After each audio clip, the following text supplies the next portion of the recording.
Une opération très attendue pour le temps des fêtes qui va revenir dans la vallée de la Matapédia? Oui, mais de manière différente. À cause de la pandémie, les fameuses boîtes cadeaux d'opération enfants de Noël. J'ai parlé à Denis Lavallée du Centre chrétien d'Amkoui.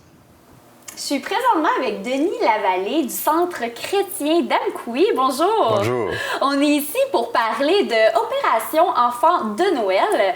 Pour commencer, j'aimerais savoir, c'est quoi Opération Enfants de Noël? C'est un organisme chrétien qui est basé en Alberta et qui, à travers le monde, distribue des boîtes cadeaux. Ils ont une panoplie de ministères, mais ils distribuent une fois par année des boîtes cadeaux à des enfants dans le besoin à travers le monde, où il y a des enfants démunis, où ils reçoivent pratiquement rien. OK. Et, comme quel pays, par exemple? Ça peut être l'Afrique de l'Ouest, l'Afrique du Sud, ça peut être l'Eurasie aussi, ça peut être l'Amérique centrale, peu importe les pays, là, mais c'est eux qui choisissent les pays. OK. Puis j'imagine que d'une année à l'autre, ça change un peu de pays, dépendamment qu'est-ce qui se passe dans ce pays-là. Comme quand il y a des exemples, des ouragans ou peu importe, on voit que les enfants ont besoin, ont beaucoup perdu. Ouais. Quand tu as des catastrophes naturelles, le bon samaritain va là où il y a des besoins qui s'élèvent. Je me rappelle, entre autres, en 2010, où j'ai fait un voyage missionnaire au Sénégal, ils recevaient un conteneur pour 55 000 enfants. 55 000 boîtes. Et ils ont distribué. Il y a toute une organisation qui est vraiment bien établie là, pour distribuer les boîtes. Là, et c'est très, très bien organisé à travers le monde. Et beaucoup de pays participent à ces boîtes cadeaux-là, à l'opération? Oui, les pays là, où que ça peut être en Europe, où il y a des pays d'abondance, où l'industrie nous permet de pouvoir donner.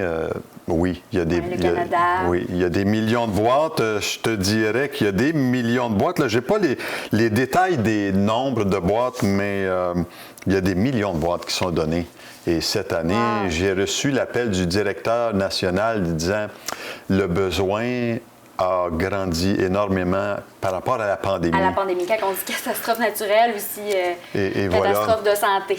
Oui, et nous, habituellement, ce qu'on fait, c'est qu'on remplit des boîtes ici au Centre chrétien, puis avec les contacts personnels qu'il y a, on récolte des dons aussi dans les commerces là, pour avoir l'aide de la population, pour qu'ils participent à une levée de fonds pour faire des boîtes ici. Mais là, cette année, on a changé notre approche. On doutait, on se disait, bon, vas-tu manipuler les boîtes et tout ça? On s'est dit, bon, qu'est-ce qu'il y a comme possibilité? Et le directeur national nous a dit que c'est possible de soutenir Opération Enfants Noël cette année en donnant des dons. Et en plus, ils en ont encore plus de besoins. Ça a le augmenté. besoin a augmenté. Oui, le besoin a augmenté. Oui, et parce que vous hésitiez pas par manque de générosité, mais plutôt parce qu'avec la pandémie, on le sait pas. Oui, c'est ça. On veut pas non plus, on veut pas être en danger, on veut pas mettre les autres en danger. Donc, vous hésitiez et il vous a appelé, il vous a contacté? Il nous a contacté par lettre pour nous dire qu'on pouvait soutenir les boîtes Enfants Noël par des dons. Fait que, bon, on s'est dit, l'équipe ici, là, Laurence et Marie-France, on a décidé que les gens pourraient donner.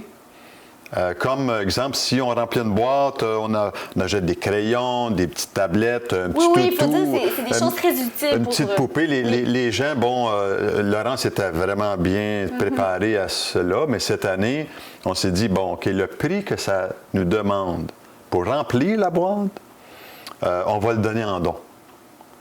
On va faire un don à Opération Enfants Noël. Parce que les autres années, je tiens juste à dire, parce que même moi, en pré-entrevue, j'étais comme un peu mêlée.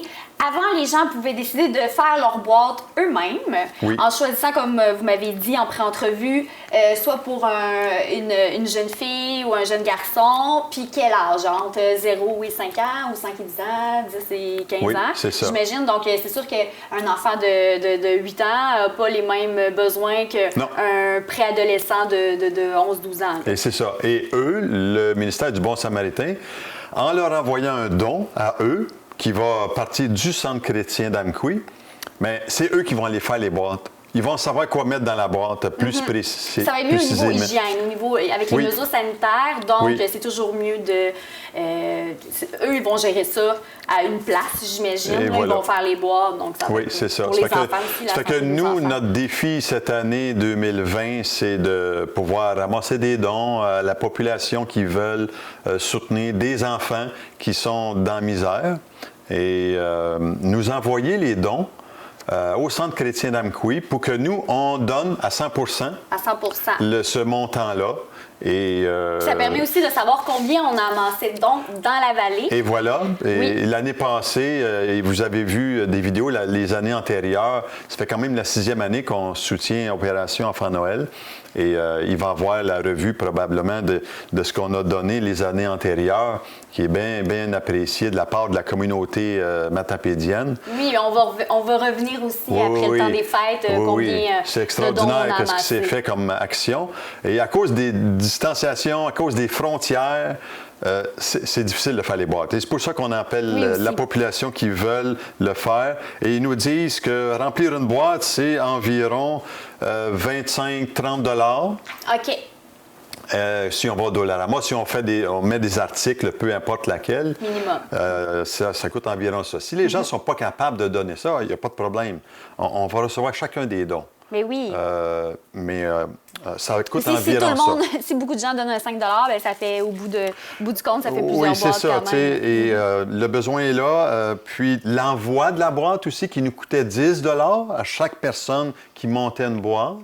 Elle devait mettre un 10 $ dans la boîte pour qu'on envoie, soit par avion et tout le transport que ça coûte. Je vais vous avouer que 10 $ pour envoyer une boîte, je ne sais pas, moi, n'importe quel pays, c'est pas cher, là, tu sais. Non, c'est sûr. Mais c'est pour remplir les boîtes et les boîtes, c'est ça. Mais c'est beaucoup de logistique. Donc, avant, soit que les gens faisaient la boîte, donc c'était comme leur don, là, ils faisaient leur propre boîte, ils vous le donnaient, ou ils vous donnaient de l'argent et c'est vous qui faisiez les boîtes. Là, maintenant, c'est, je ne sais pas si directement directement que la maison mère qui, eux, vont faire les boîtes pour nous. Donc, on amasse les dons ici, au centre chrétien, soit via chèque. On va mettre en bas de l'écran l'adresse postale qu'on peut, vous m'avez dit au nom du centre chrétien d'Amqui, l'adresse postale. Ou sinon, ça peut être par virement bancaire. Au numéro de téléphone aussi qu'on va mettre en bas de l'écran. Oui. Parfait. Puis, comme on a dit un peu plus tôt, c'est vous qui va envoyer l'argent pour qu'ils puissent faire des boîtes là-bas. C'est notre action missionnaire ici au Centre chrétien. On a des actions missionnaires et c'est un des détails qu'on accomplit ici à l'international. Oui, mais c'est vraiment gentil, c'est vraiment généreux. Puis, est-ce que ces enfants-là vont recevoir leur boîte dans le temps des fêtes? Oui. Ou, OK, parfait. C'est pour ça qu'on l'a fait en ce temps-ci.